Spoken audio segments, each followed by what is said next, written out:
Desde mais novo nas férias, eu faço uma viagem de 6 horas até uma cabana em um lago do meu tio. Em algum lugar na minha infância, tornou-se tradição para cada tio e sua família subirem para a cabana, para passarmos as férias juntos. Sempre foi divertido, pois passava um bom tempo com os meus primos. Essa tradição continua até hoje e a única coisa que me incomoda são as 6 horas dirigindo, o que não parece muito. Mas, quando se está dirigindo sozinho, é uma eternidade, sem nada para manter a mente ocupada. Neste dia, eu estava a caminho da cabana. A minha intenção era fazer a viagem de dia, mas acabou que eu fiquei até mais tarde no trabalho e precisei fazer à noite. O que era um saco, pois a estrada de dia já era vazia e à noite era pior ainda. Eu dirigi em meio àquela mata toda, subindo uma serra, quando vejo minha luz do combustível acender.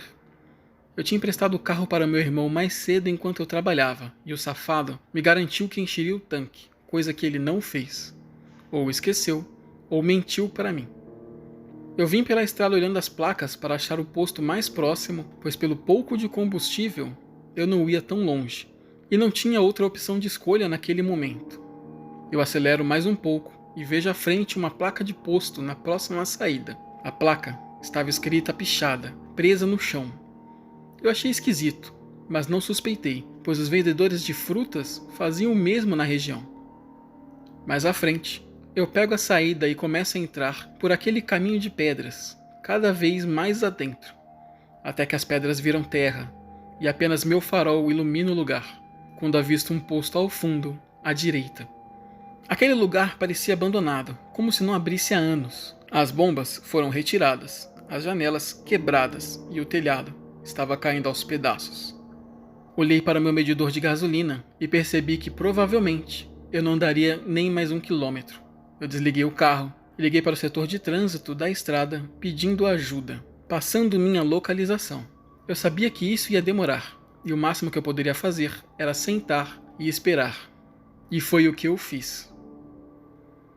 Cerca de 30 minutos depois, meus olhos já estavam acostumados com a escuridão, e eu estava dentro do carro, olhando para o prédio abandonado, quando eu comecei a achar que minha vista brincava comigo.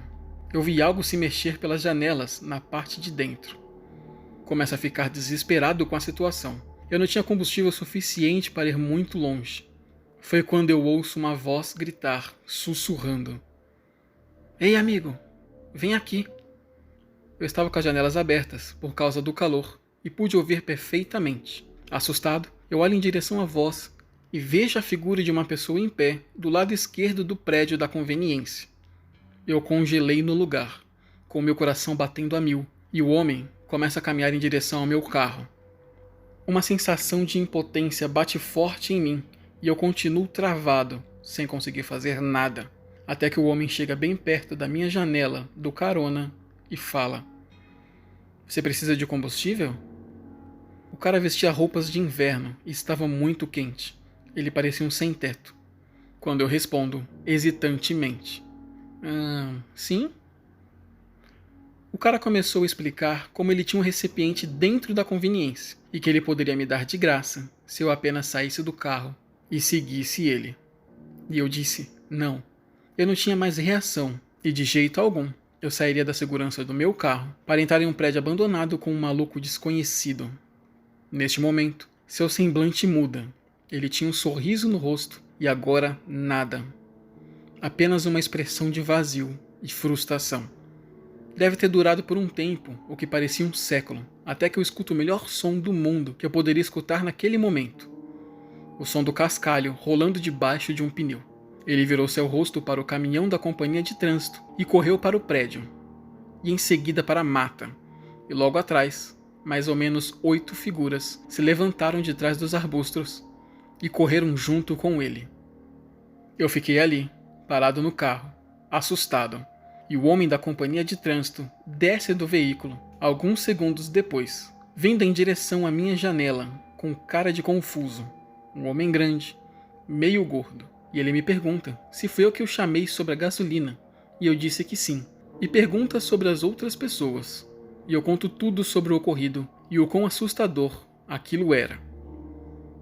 Ele chama o guarda mais próximo e enche o meu tanque, e eu não fico lá para ver. Mas no dia seguinte, sou informado que não foram encontrados ninguém. Mas claramente, aquele homem me chamava para uma armadilha. E por que tinha tanta gente junto com ele, eu ainda não sei. Eu estava em um lugar longe de qualquer coisa. Casa, polícia, civilização. Eu não tinha outra escolha, a não ser parar por ali. Cerca de 4 anos atrás, a caminho da minha casa, saindo do meu trabalho, eu vi algo que parecia ter saído direto de um filme de terror. Eu era barman em um bar badalado na cidade. Eu amava o meu emprego, não pelas bebidas, mas sim pelos clientes e amigos que fiz por ali. Sem contar que eu sofria de insônia e o horário deste trabalho foi perfeito para mim. O expediente acabava às 3 e lá pelas 4 ou 5 da manhã já estava a caminho de casa, pouco antes do nascer do sol. Naquela noite, o movimento estava super lento e por volta da 1h30 da manhã, o bar já estava vazio e decidimos fechá-lo. O que no fim das contas foi bom, pois isso salvou a vida de um homem. Nós fechamos o bar e eu entrei no meu carro, ligando o meu celular no auxiliar e colocando algumas músicas favoritas para tocar. Eu fui por uma rota mais calma que eu tinha costume de passar. Mesmo sendo muito escura, era uma rota tranquila. Eu adorava parar nos cruzamentos e olhar mata dentro enquanto estava nessa rota. E lá pelo quilômetro 52, havia um cruzamento onde tinha uma igreja histórica. Me lembro de ter visto um carro estacionado no estacionamento vazio, o que achei estranho porque eu nunca tinha visto alguém ou algum carro antes por ali. Pensei que fosse do padre da região ou que poderia ter quebrado e a pessoa deixou por lá. Ao dirigir à noite, tem que ser cauteloso, pois nunca se sabe o que pode pular em frente ao seu carro do nada. Uma capivara ou um gambá, um cavalo ou até uma pessoa. E foi o que aconteceu comigo. Cerca de 2 minutos após a igreja, em uma curva fechada, surge um homem ao fundo que não parece dar a mínima para meu farol. Ele andava em minha direção, mas não parecia normal. Sua perna direita, ao invés de levantar, ela arrastava. Seus braços estavam caídos e moles, ele parecia um zumbi na estrada. E eu, decido ajudá-lo. Devia estar machucado. Eu comecei a chamar sua atenção e encostei o carro com o vidro aberto, ligando para a polícia. E antes que eu fosse atendido, ele se aproxima da janela e começa a gritar. Eu não consigo entender uma palavra sequer do que ele fala, quando ele coloca sua mão no bolso e puxa uma faca, tentando levantá-la à força, sem conseguir.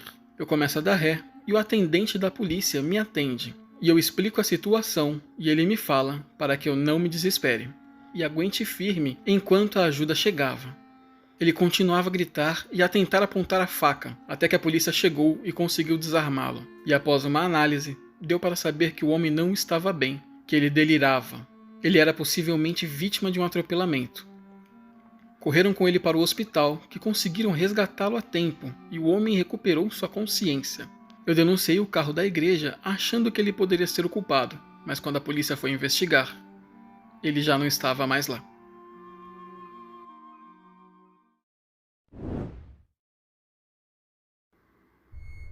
Muitas pessoas te alertam sobre os perigos que podem ocorrer na faculdade, mas o que ninguém te avisa é sobre a volta para casa.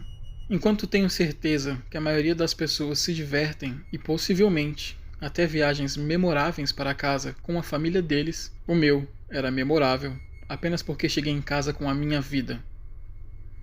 Foi o começo de dezembro e o semestre final do ano tinha acabado de terminar.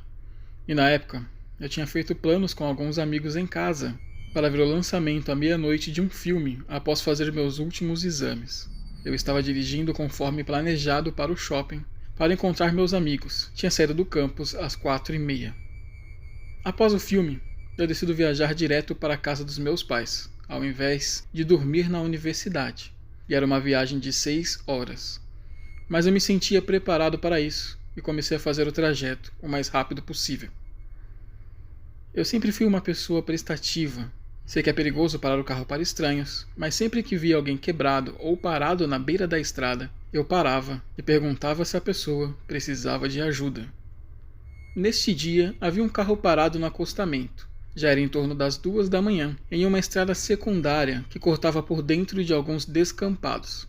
Eu hesitei por um tempo rápido, mas parei o meu carro mais à frente e desci, indo em direção a ele.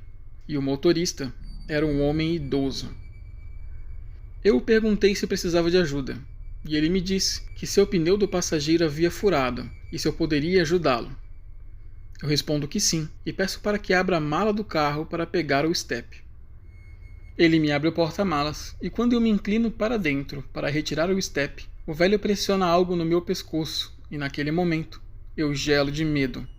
E em seguida sinto o choque do taser no meu pescoço e fico mole e ele simplesmente me joga para dentro do porta-malas e fecha. Ainda estou fraco quando sinto o carro começar a andar. Eu forço a porta do porta-malas para cima, mas não consigo abri-la. Até que lembro que ele não pegou meu celular antes de me jogar ali dentro. Talvez tenha esquecido devido à pressa ou receio de uma investida. Eu começo a me remexer, até conseguir acessar o meu bolso e pegar o meu celular, ligando em seguida para a polícia e avisando em que estrada e carro eu estava. E em questão de minutos, eu escuto as sirenes da polícia rodoviária se aproximarem e em seguida abordá-lo. Neste momento, eu começo a me bater no porta-malas, para que me escutem. E sou solto, e vejo o idoso ajoelhado algemado. Algumas horas depois, eu perguntei aos policiais o motivo pelo qual ele me sequestrou, e eles não souberam me responder. Mas me avisaram que o homem confessou fazer isso desde os anos 90, e que já havia sequestrado várias outras pessoas, e que no meu caso, foi pura sorte.